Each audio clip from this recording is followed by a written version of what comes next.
Intermot exhibition played host to some of the biggest and baddest motorcycles on the planet. Right now though, we're focusing on some of the smallest yet the most explosive motorcycles the big bike makers showed off. Welcome to Zig Fast Forward, where we talk sense. All you need to know without the bull. Alongside the 2019 Ninja H2 and the Ninja ZX10R, Kawasaki also showed their much smaller sibling, the Ninja 125. Not what you had in mind, right? Thanks to its aggressive design, a full-sized fairing borrowed from the Ninja 250, the Ninja 125 looks anything but a smaller bike. It gets a 6-speed gearbox, a tubular trellis frame just like on the Ninja 650, and a box section swing arm, and not to forget switchable ABS. As for the Ninja 125 coming to India, we don't think that will happen since this will be a rather expensive small bike. But with Kawasaki announcing plans to manufacture bikes in India, could we maybe get a Ninja 150 then? Not liking to be left out, the Z family also gets a small capacity offering. Say hello to the Z125. As you can guess by now, the Z125 takes its design inspiration from the larger Z models, but no, it doesn't look like it has skipped the gym, unlike the monkey bike of the same name, the Z125. It comes finished in a white and black paint scheme, which looks rather nice, and there's also a bit of green thrown in there, which further accentuates its aggressive styling. Just like the Ninja, it also comes with top shelf components like switchable ABS, a fuel-injected engine and more. But again, don't get your hopes up. It's extremely unlikely that Kawasaki will be bringing it to India. The comprehensive list of components can run up a hefty bill, and we think that's not something Indian buyers would be particularly willing to pay.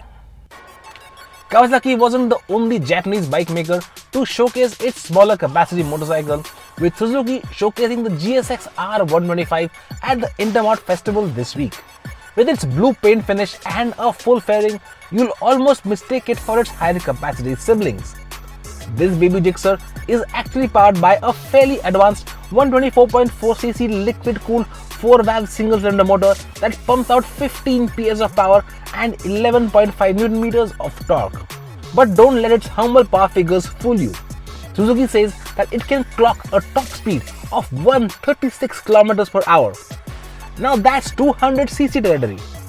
And it also gets a super light dual-channel ABS unit which weighs just 600 grams. Oh, and we mentioned it gets LED headlights and optional keyless ignition too. Just like the two small Kawasaki's, Suzuki is highly unlikely to bring the GSXR 125 to India. They already have the Gixxer SF 150 here, and the more loaded and technologically advanced R125 might actually end up being more expensive. Want the GSXR 125 in a more urban friendly package? Well, that's exactly what the GSX S125 is. This naked street fighter carries the same genetics from its fed sibling, arguably with more style.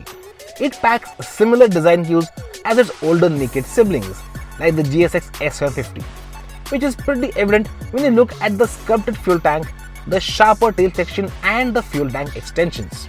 The headlight design, well, let's just say it looks like a Botox job gone bad. Nevertheless, the bike does look pretty sweet. And compared to the R125, this street bike offers a more neutral seating position with upright handlebars, great for the city commute. Further joining the 125cc bandwagon was Yamaha, who showcased their spanking new full-fed entry-level motorcycle. And boy, does it look utterly stunning. I mean, just look at its sharp fairing, even sharper tailpiece, and the trademark twin LED headlamps, separated by a faux air vent. But it's what on the inside that counts, right? Well, Yamaha thinks so too, and so they've updated the 125cc mill with variable valve actuation or VVA. Now this should help in delivering good low to mid-range performance without sacrificing on the top end delivery, something which we've already seen on the Yamaha R15 V3.